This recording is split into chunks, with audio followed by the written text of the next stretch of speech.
Good morning and a welcome to everyone for joining us today for the School Meals Training, Part 1. Next slide. A big welcome. Your presenters for today are the Nutrition Services Program Specialist. My name is Shawn Vondracek. Erica Erder will be presenting, as well as Allie Lampman. And I've included information on the slide for the Nutrition Services website.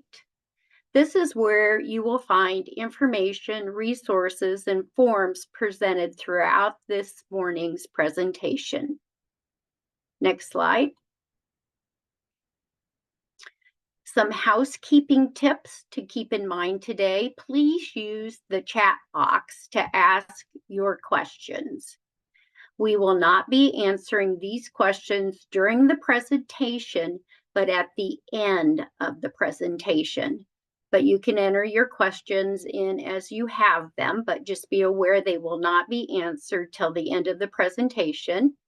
And you will be muted during the presentation, but unmuted during the question and answer time. Next question, or next slide. More housekeeping tips. The slide deck and handouts have been emailed to you, and they will be posted on the Nutrition Services website. Please have your handout packet available as we go through the presentation, because we will be referring to it during the presentation. And the first page of the handout packet is your certificate, your training certificate for today. So next slide.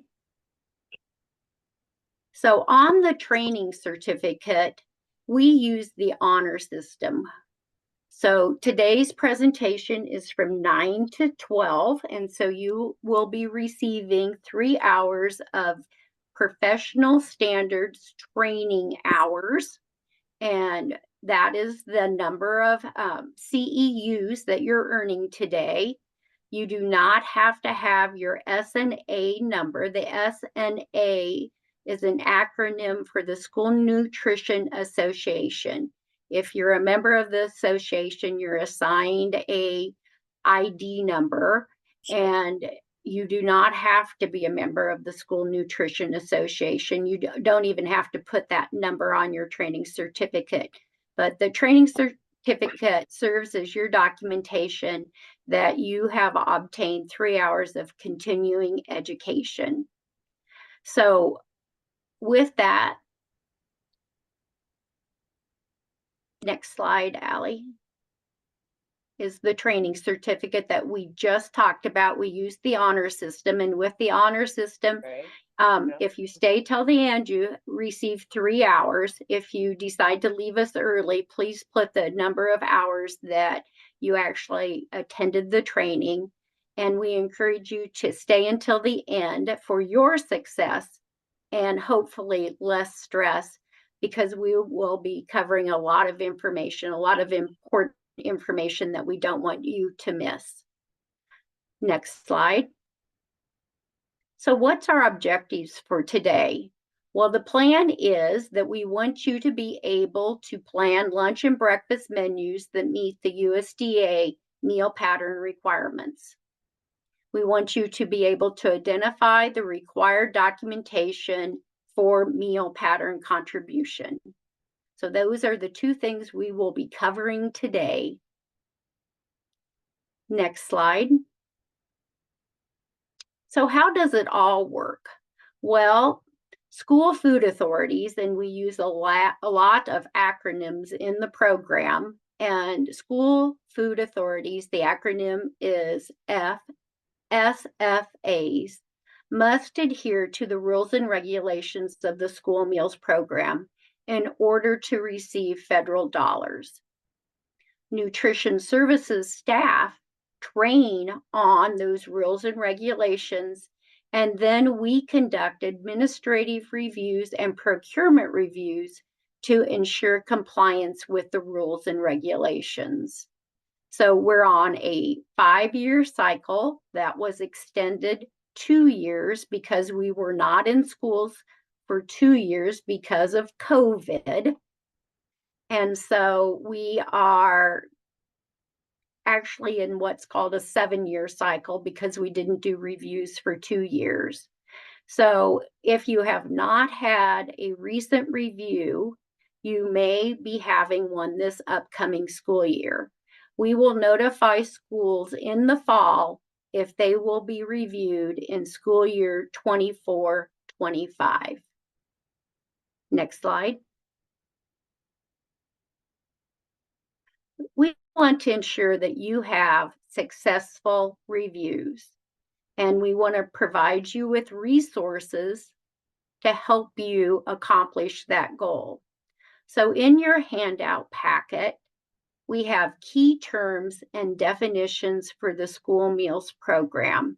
So when a program specialist is talking with you, or even during this training, if you're not understanding a term, then please refer to that tool, the key terms and definitions, to help you. You can also just ask your program specialist what they are talking about at any time if something's unclear when you're having a discussion. We have also included the Nutrition Services Staff Directory. And on the directory, you will find information about our contact information for our main office, as well as our website address, and the program specialists that work not only in the school meals program, but also work in the summer food service program. So any of the program specialists listed on that handout, that directory, can assist you with any questions you have. And I encourage you to reach out either by email or phone if you have any questions. We also have included on that directory the staff that work in the CACFP program.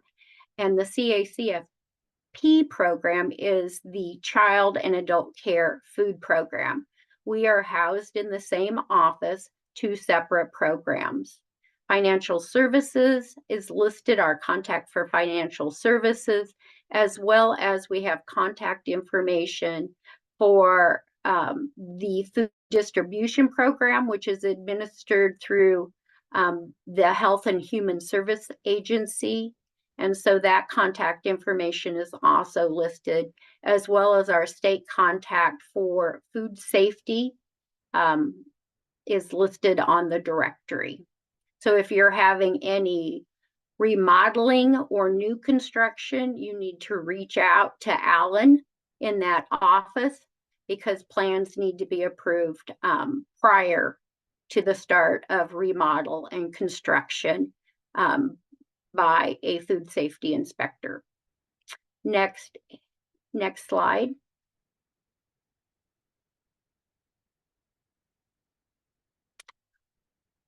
In your packet, we've included another tool for your success, which is the Compliance Review Checklist.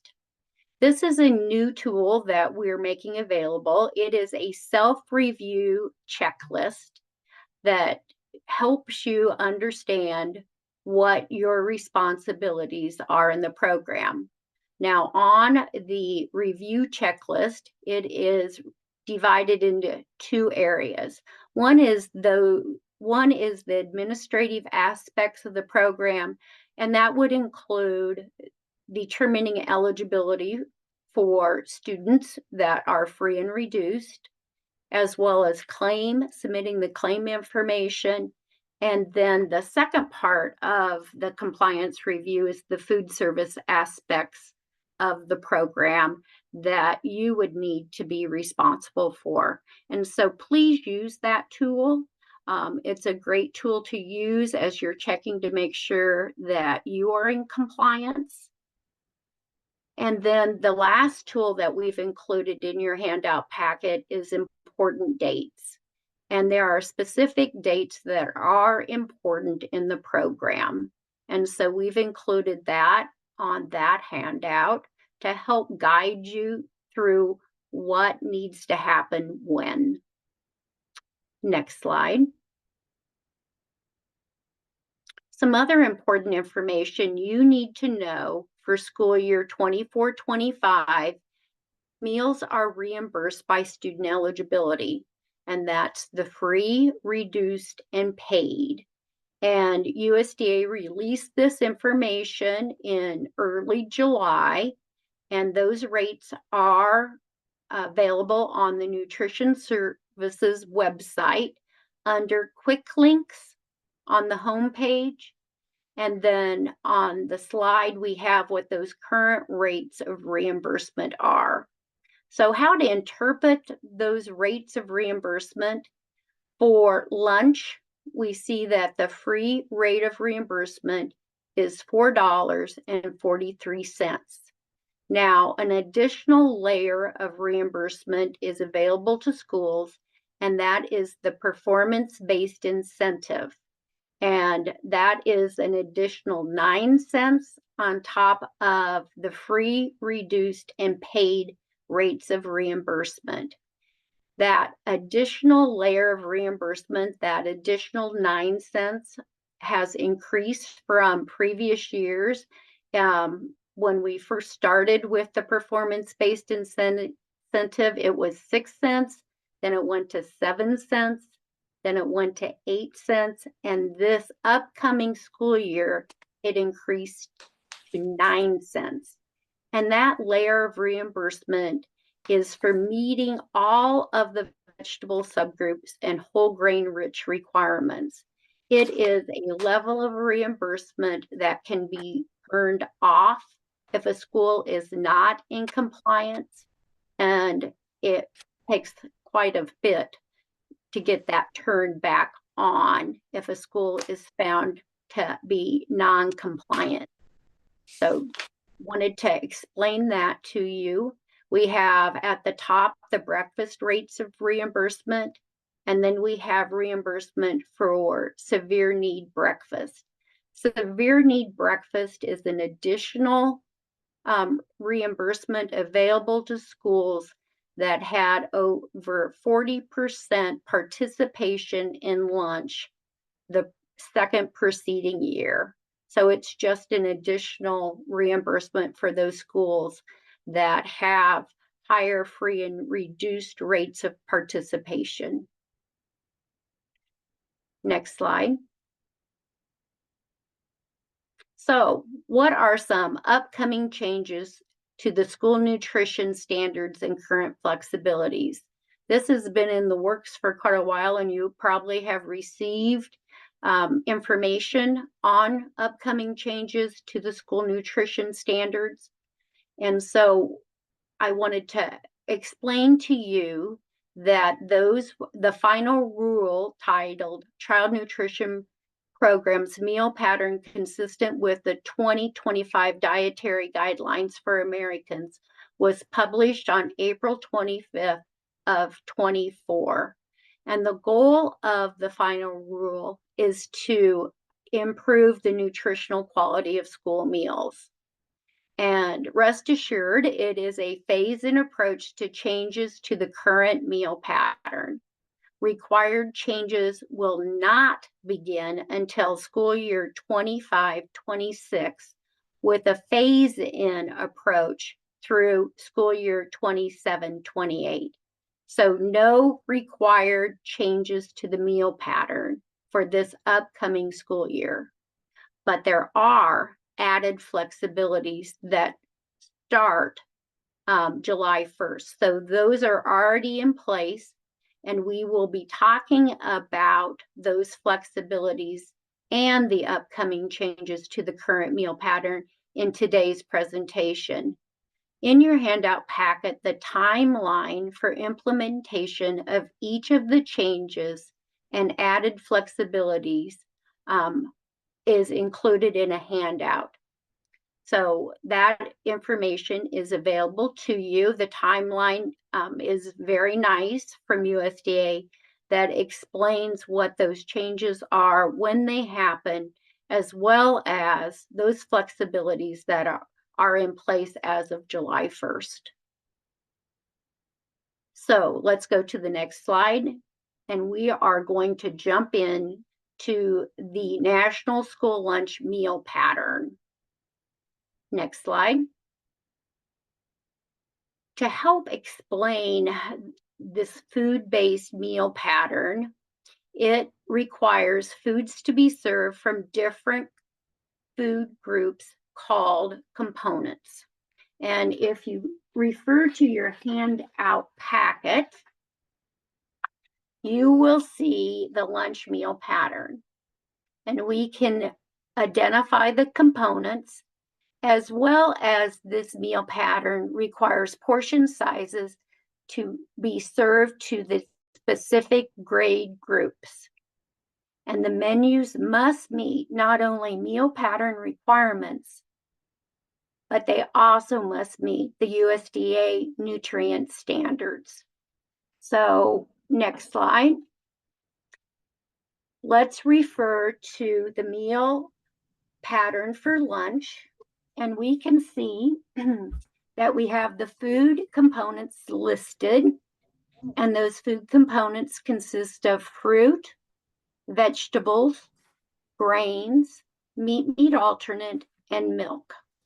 So those are the 5 required food components.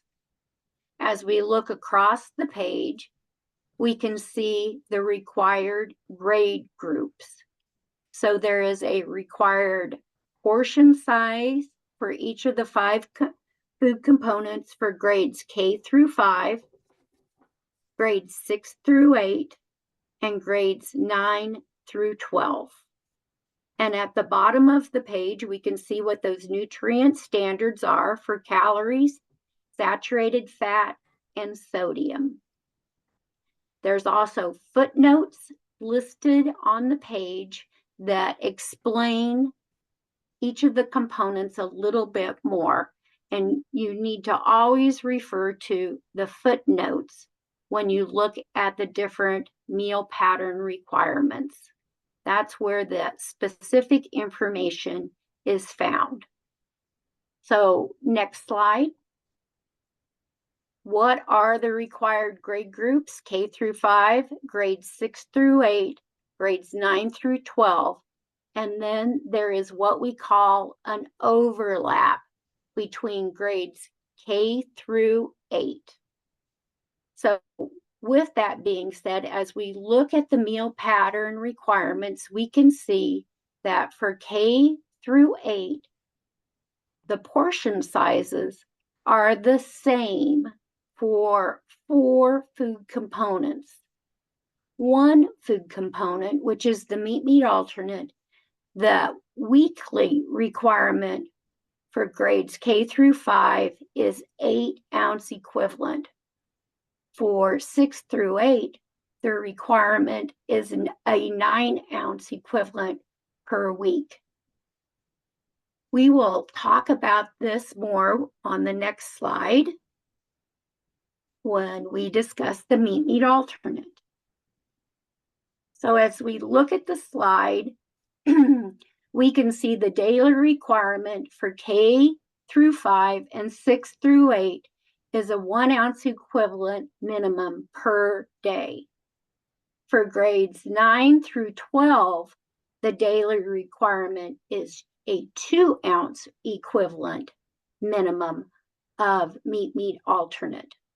When we look at the weekly requirement, which is the 5-day week, we can see that the weekly requirement for K through 5 is 8 ounces per week and 9 ounces per week for our 6th through 8th grades.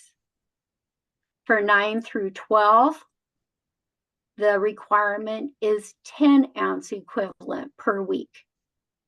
So we're required to serve 2-ounce equivalent at a minimum for our 9 through 12 grade to meet that 10-ounce per week. For our K through 8, we can meet that requirement by planning for the 9-ounce equivalent per week. So, for example, The daily is 1 ounce equivalent for K through 8. So if I would plan as an entree choice that students could have a 4-ounce container of yogurt, which is equivalent to 1 ounce of meat alternate, that would meet the daily requirement. But if that was the entree choice that was offered every day for the 5 days, then it would only contribute 5 ounces of meat alternate, and I would not meet my weekly requirement. I would need to pair that with another meat alternate that contributes the 1 ounce so that I could meet my 9-ounce equivalent at the end of 5 days. So I could pair that with a cheese stick and offer 2-ounce equivalent per day. And then at the end of the 5-day week, I would have 10 ounces, which would meet my weekly requirement. Next slide. So meat alternate must be served in the main dish or the main dish and one other menu item. So for the example I just gave with the 4-ounce container of yogurt, I have menued it also with 1 ounce of meat alternate for the cheese stick. For school food authorities, SFAs, not offering entree choices, the same form of meat should not be served more than 3 times per week. So if I am a school that is offering 1 entree choice to my students per day, I can't serve the same form of meat more than 3 times a week. So if I have chicken on the menu, the maximum chicken entree that I can serve would be no more than 3 times per week. Each entree choice must meet the daily required minimum portion size. If the entree choice is offered daily, it must also meet the weekly required portion size. So that was the example I gave with menuing the yogurt and cheese stick together. It would meet the weekly requirement for K through 8, which is a minimum of 9 ounces per week. Next slide. So what counts as meat alternate? Well, meat, poultry, seafood, cheese, yogurt, eggs, those are all credible meat alternate examples. Nuts and seeds can credit for the full portion size requirement, and that is a new flexibility that starts in school year 24-25. An example of a nut and seed would be like sunflower seeds, peanuts, those types of nuts and seeds. The next example is the bean, peas, and lentil group. And that is a name change from prior years that starts in school year 24-25. It used to be peas, beans, and legumes, and USDA renamed it to beans, peas, and lentils. They credit as a meat alternate or as a vegetable, but they cannot credit as both in the same meal. Tofu and soy yogurt. And then let's move to the next slide. So how do things contribute? We've went through examples. Now we went through those items that credit. Now, how do they credit? Cheese, a 1 ounce portion of cheese is equivalent to 1 ounce of meat alternate. The dried beans, peas, and lentils, a 1/4 cup is equivalent to 1 ounce of meat alternate. Cottage cheese, a 1/4 cup equals 1 ounce of meat alternate. Eggs, 1 large egg is equivalent to 2 ounces of meat alternate. Peanut butter, 2 tablespoons is equivalent to 1 ounce of meat alternate. And then yogurt, a 4 fluid ounce or a 1/2 cup is equivalent to 1 ounce of meat alternate. So what about non-creditable items such as bacon, canned chicken noodle soup, imitation cheese, commercial, non-commodity cheese sauces, or powdered mixes? Well, those items do not credit towards meeting meal pattern. They can be served periodically, but as we look at all the items that are listed as non-creditable, there's kind of a common theme with those items that they are higher in sodium and they add cost to your menus. And then they also affect the calorie content as well as the sodium. So their use in the menu planning should be very limited, but they can be served. Next slide. So let's talk about fruits. The fruit component. For K through 5 and 6 through 8th grades, the daily requirement is a 1/2 cup. For 9 through 12, that requirement increases to 1 cup daily, needs to be offered for our high school students. We also have a weekly requirement for fruits. For K through 8, it is 2.5 cups, which is our 1/2 cup times our 5-day school week is our weekly requirement. And then for grades 9 through 12, the weekly requirement is 5 cups. So let's dive deeper into fruit. Next slide. So some information about fruit. It can be canned in juice or light syrup. 100% fruit juice can be served, but no more than half of the fruit offerings over the week may be in the form of juice. The next point is very important in that a 1/4 cup of dried fruit is equivalent to a 1/2 cup of fruit. So if I wanted to serve a 1/4 cup of raisins, that would be equivalent to a 1/2 cup of fruit. And the minimum serving size to credit is 1/8 of a cup. Next slide. So let's talk about those snack type fruit products, such as the leathers and the fruit-shaped gummies. They do not credit towards a reimbursable meal. They do not credit towards the fruit requirement. USDA wants students to be able to recognize fruit in its natural form.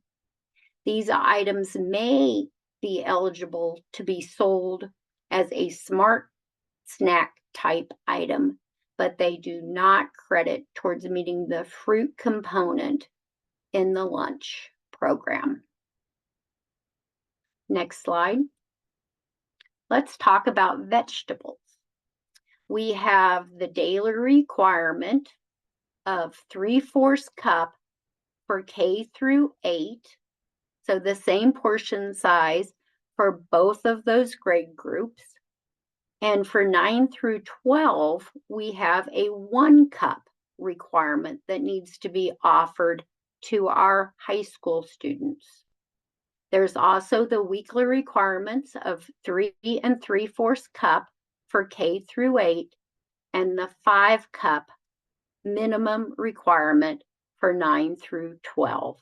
And that is simply the daily required minimum portion size times the 5-day school week to come up with the weekly requirement.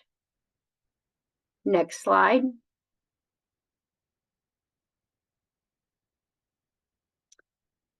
Going back to our lunch meal pattern, let's take a deeper look into vegetables. So under vegetables, you will see the required vegetable subgroups. We have dark green, we have red orange, we have beans, peas, and lentils, and those are from the dry form. So we're talking about beans, peas, and lentils that were in the dry form and then taken to the cooked form. So canned black beans, canned kidney beans, navy beans, pinto beans, white beans, garbanzo beans. Those are all, they all fit in this category. They were dry, then reconstituted and canned. So that's what we're talking about in this vegetable subgroup. Now, I have seen green beans on menus where it was thought that they fit in this category. They do not. Either do green peas. They are not from the dry form. Those would fit under starchy for the peas and under other for the green beans. We're talking about those being specific to beans, peas, and lentils, specific to this group. The next vegetable subgroup is the starchy. And that would be the black-eyed peas that were not from the dried state, corn, peas, like our green peas, green lima beans, water chestnuts, and white potatoes. Those fit in the starchy vegetable subgroup. And then we have our other, which would be our green beans, cabbage, cauliflower, celery, cucumbers, green peppers, iceberg lettuce. They fit under the other category. And then we have an additional category called just any vegetable subgroup. But as we look across, we can see what the weekly required portion size is for each vegetable subgroup. So as we look across, we can see for grades K through 8 and 9 through 12, the weekly requirement for our dark green, which would be our broccoli, our romaine, our dark green leafy lettuces, kale, spinach, would all fall under dark green, and the weekly requirement is a half a cup. That's the minimum that has to be offered to all grades, K through 12. The next vegetable subgroup are red orange. Our red orange would encompass our baby carrots, our tomatoes, our sweet potatoes. The weekly requirement for K through 8 is 3/4 cup. So we have to plan that we are meeting the weekly requirement of 3/4 cup for our K through 8th grade students. And then for our 9 through 12, the weekly requirement for red orange is 1 1/4 cup has to be offered for our high school students. As we move on down to the beans, peas, and lentil subgroup, we can see that the weekly requirement is a half a cup minimum, needs to be offered for K through 12. So we have to plan for that on our menus. I know many schools utilize wonderful fruit vegetable bars and meet the daily and weekly requirements through offering a variety of different fruits and vegetables on their bars, and that's the easy way to meet the vegetable subgroup requirement. So having black beans, garbanzo beans, kidney beans on the bar meets the requirement.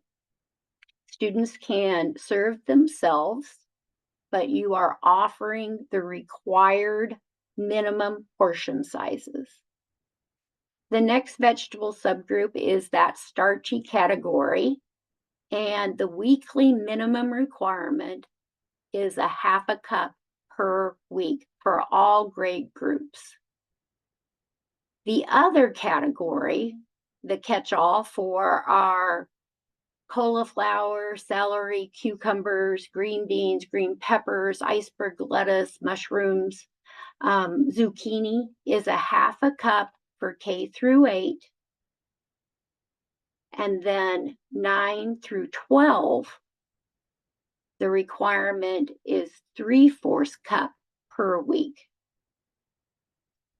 Then if we look at the vegetable subgroups, we can see that excuse me, we can see that we're required to serve 3/4 cup per day for K through 8, which is a total of 3 3/4 cup per week.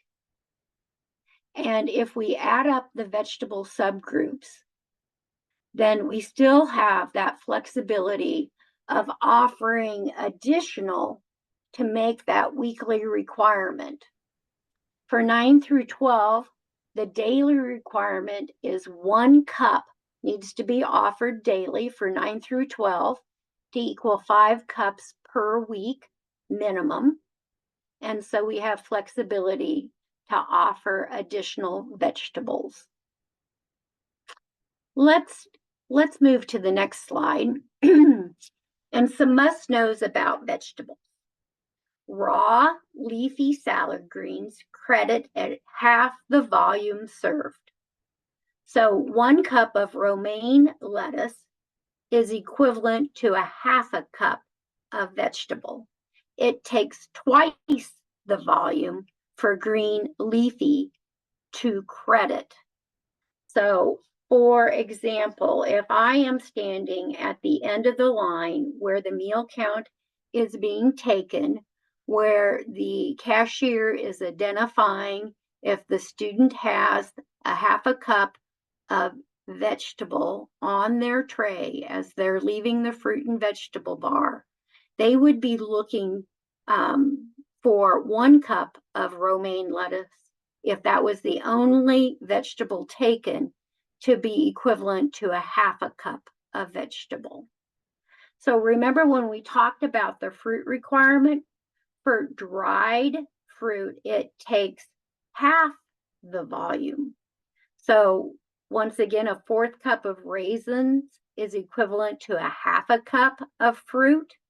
Here in the vegetable category, 1 cup of romaine lettuce is equivalent to a half a cup of vegetable.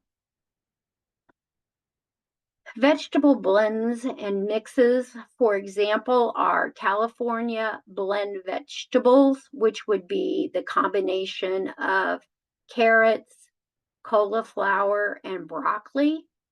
A 3/4 cup serving would provide a 1/4 cup of red, the red orange, a 1/4 cup of dark green with the broccoli, and then a 1/4 cup of other with the cauliflower.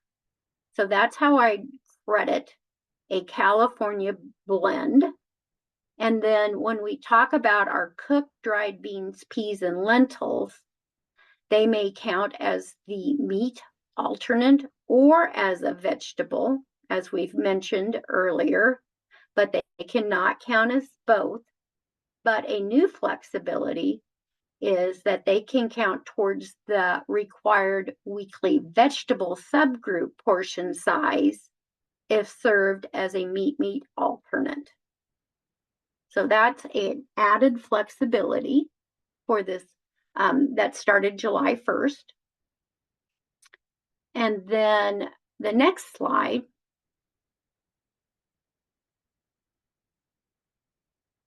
we have supporting traditional indigenous foods. And this is a new flexibility that began July 1st.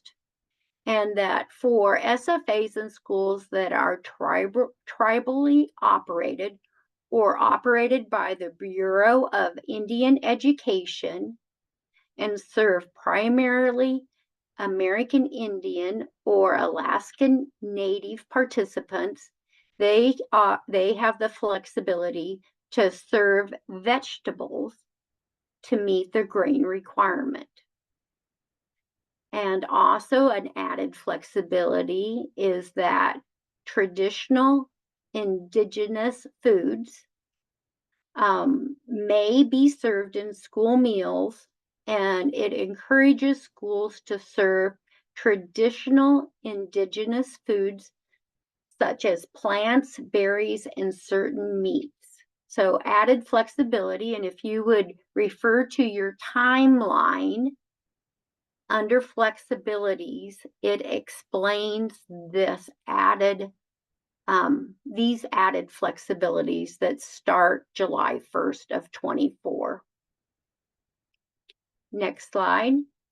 So let's talk about fruit vegetable bars. I know many schools have fruit vegetable bars, and it's a great way to offer choices to students on different fruits and vegetables. And by offering a variety of choices, a student may find something that they like on those fruit vegetable bars, and they are more likely to eat those items. And so it increases customer satisfaction and consumption when students are able to choose what they like, so what they want to take.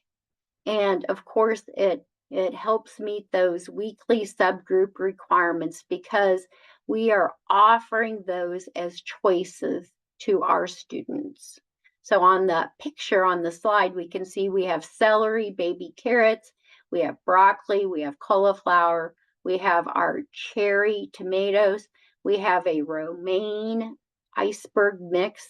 So we are meeting the majority, except for our beans, peas, and lentils on those choices that are offered. But we could certainly add a container of garbanzo beans, pinto beans, black beans to our bar, and then we would be offering all of our vegetable subgroups. The only one we would not be offering would be our starchy. And starchy, typically I see on menus as potato products, corn or the green peas. And those are typically served hot. So let's move to the next slide. And so if you're a school that doesn't have a fruit vegetable bar, you're still encouraged to offer a variety of different fruits and vegetables to your students.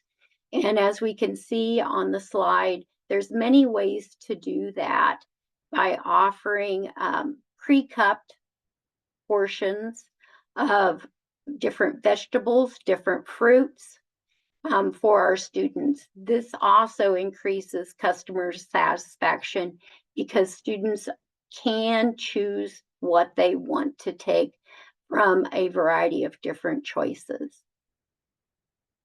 So we have moved through the meat alternate and the fruits and vegetables. And now I'm going to turn it over to Erica to talk to you about grains. Thanks, Sean. Hey, everybody, it's Erica, and we are still on the lunch meal pattern. So if you're following along in your handouts, that is on page 24 of the PDF handout packet. I know some of you were asking what handout we were on. So we're in Zoom Part 1 on page 24 of the handout packet on the lunch meal pattern. And we are going to continue on with the other components of the lunch meal pattern. First up, we're going to talk about grains. So grains are required to be offered at lunch meal service as described in the school lunch meal pattern. Ounce equivalents, or that OZ equivalent that we have listed on the slide, the ounce equivalent standards are used to designate the contribution a given serving size makes towards the grains component. Therefore, grain products served must be credited based on ounce equivalent standards, and an ounce equivalent is the amount of grain a product contains that is considered to or contains 1 ounce of grain creditable towards the grains component.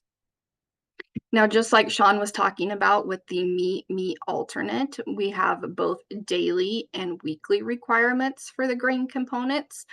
So for grades K through 5, they must be served a 1 ounce equivalent minimum per day. Grades 6 through 8 must be served a 1 ounce equivalent minimum per day, and grades 9 through 12 must be served a 2 ounce equivalent minimum per day.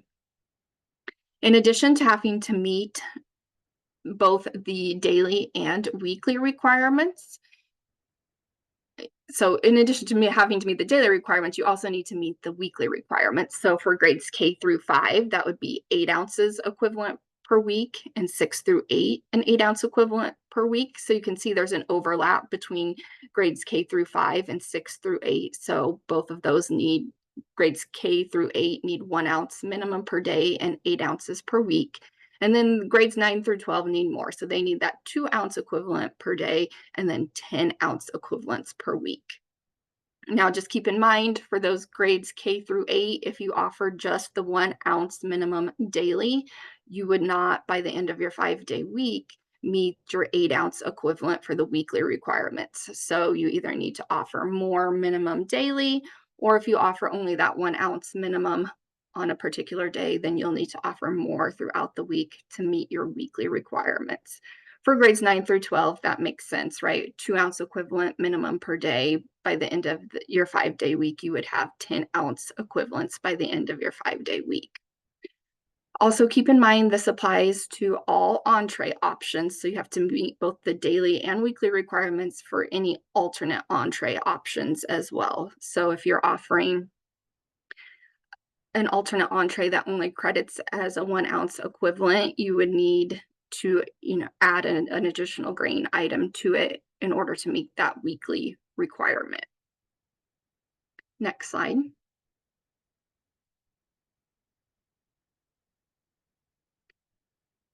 In addition to the daily and weekly requirements for grains, you must offer at least 80% of the weekly grains offered in the school lunch and breakfast programs must be whole grain rich, meaning that a product contains at least 50% whole grains, and any remaining grain ingredients that are not whole grain must be enriched.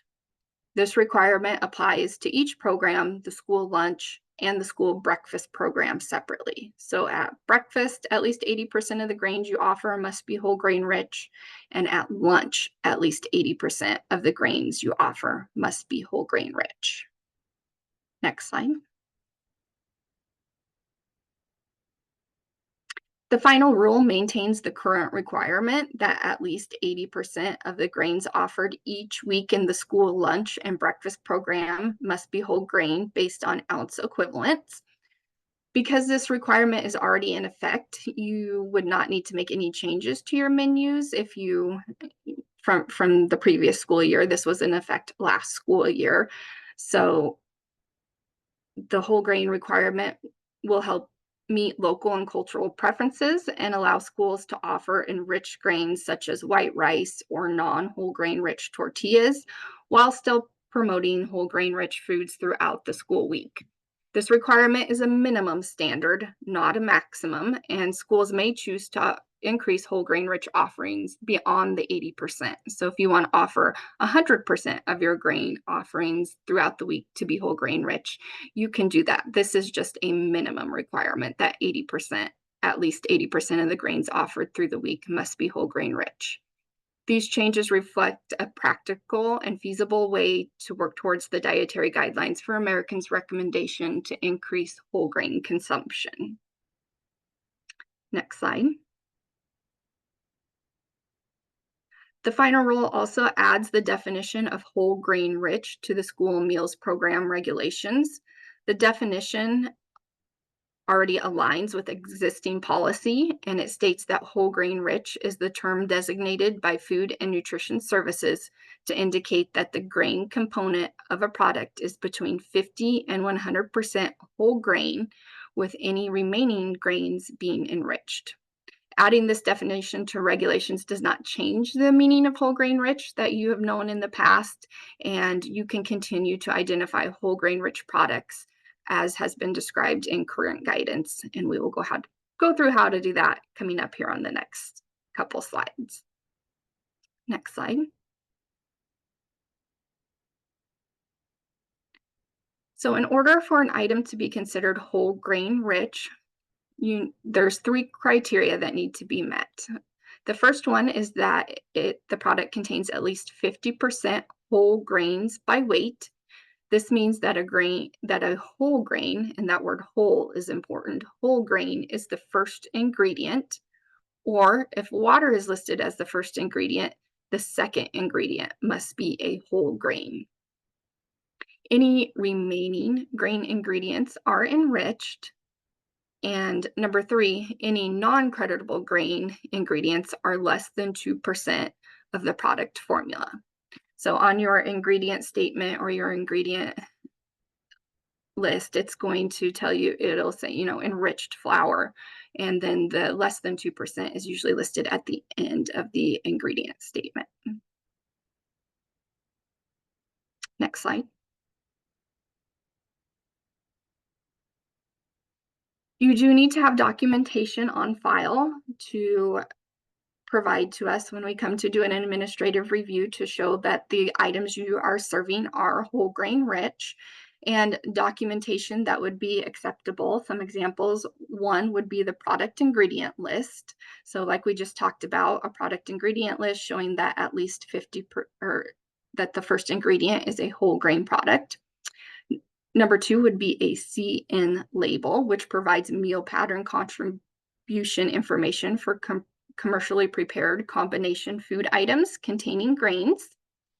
Number 3 would be a product formulation statement. So if a product does not have a CN label, you can request a product formulation statement from the manufacturer, which would tell you, 1, if the product is whole grain rich, and 2, how many ounce equivalents that product would credit for. The 4th documentation example would be a school recipe. So recipes are documentation that the grains included in the recipe are at least 50% or more whole grain. Number 5 is the FDA's whole grain health claim on the package. And number 6 is that the product contains at least 8 grams of whole grain per ounce equivalent. So it has a whole grain stamp on it saying that it contains at least 8 grams of whole grain per ounce equivalent. Typically, we see the first 4 provided as documentation. And we will go through some examples of those. Next slide. The first one is a product ingredient list or product ingredient label, and ingredients, you can see the ingredients listed. The first one says whole wheat flour. It has to have that word whole in front of it. It cannot just say wheat flour. So this product, a whole grain, is listed as the first ingredient because it says whole wheat flour. And then you can see the second grain ingredient is enriched. So it says enriched in front of it. Now, if these 2 were flipped around and the enriched wheat flour was listed first, this would not be a whole grain rich product, or we would not be able to determine that from this label. As long as the whole wheat flour is listed as first, then this item would be whole grain rich because it's listed as the number 1 ingredient. Next slide.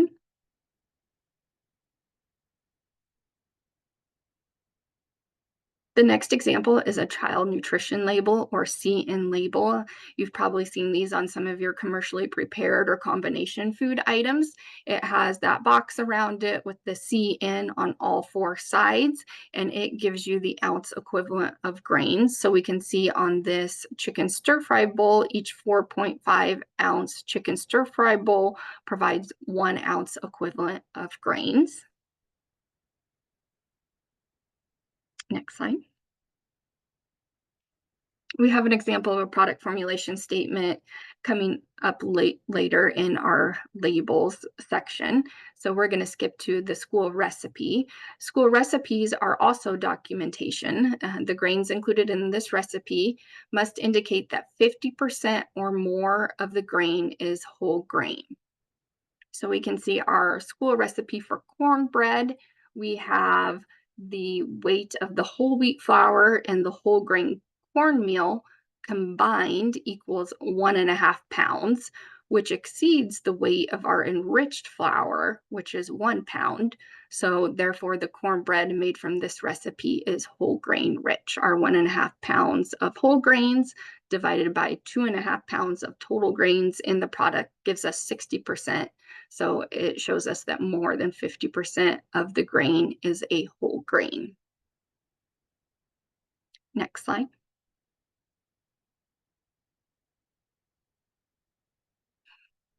The last piece of documentation you could use is product information. So if it includes the FDA health claim, there's a couple different health claims listed there. If it includes one of those health claims, it would be a whole grain rich product. The other example is the whole grain stamp. So the first one would be 8 grams or more per serving whole grain. That would mean that the product is whole grain rich. If it has the 100% whole grain rich stamp, where 16 grams or more per serving, that would mean that that product is 100% whole grain. And you can also use any 100% whole grain items to meet your whole grain rich requirement as well. Next slide.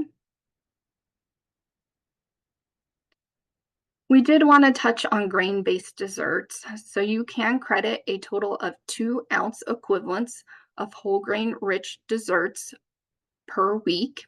Just to keep in mind when you are offering these that you do need to consider those nutrient standards, which we will talk about coming up in a little bit. So they are going to still contribute to your calories, your fat, your sodium, and those kind of things. But you can still offer desserts. Everybody likes desserts. So at least a total of 2 ounce equivalents of whole grain rich desserts can be credited per week.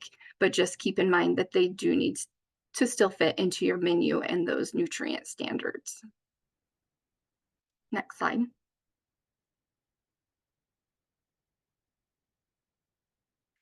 When you're determining if at least 80% of the grains served are whole grain rich, there's a couple different options. So this first option would be a menu plan where we see that enriched grains are planned for a designated day in this example, on Friday. This is probably the easiest of the two options where you save that for just one day. So to determine whether you've met the 80% whole grain rich requirement, you would divide the total number of whole grain rich ounce equivalents by the total number of grains, so whole grain rich and enriched grain ounce equivalents for the week. So we can see on Monday, Tuesday, Wednesday, and Thursday, they offer 2 ounce equivalents of whole grain rich items for those 4 days. And then on Friday, they use their flexibility and offer just an enriched grain item that day, a 2 ounce equivalent of an enriched grain item. So if we do the math, we have 8 ounce equivalents of whole grain rich items for the week divided by 10 ounce equivalents of all grains offered for the week. So we would be meeting that 80% requirement that at least 80% of our grains are whole grain rich for the week. Next slide. The second option is a lunch menu where it has small amounts of enriched grains offered throughout the week. This option still meets the 80% whole grain rich requirement. And so on Monday, they have 2 ounces of whole grain rich items. Tuesday, they have offered 1 ounce equivalent of whole grain rich and 1 ounce equivalent of enriched. Wednesday, 2-ounce equivalent whole grain rich. Thursday, once again, they've offered a 1-ounce equivalent of whole grain rich and 1 ounce of enriched. And then Friday, 2-ounce equivalents of whole grain rich. So still meeting that 80% because at least our 8 ounces for the week are whole grain rich, and then divided by our 10-ounce equivalents for all grains for the week. So that would still give you 80% for the entire week.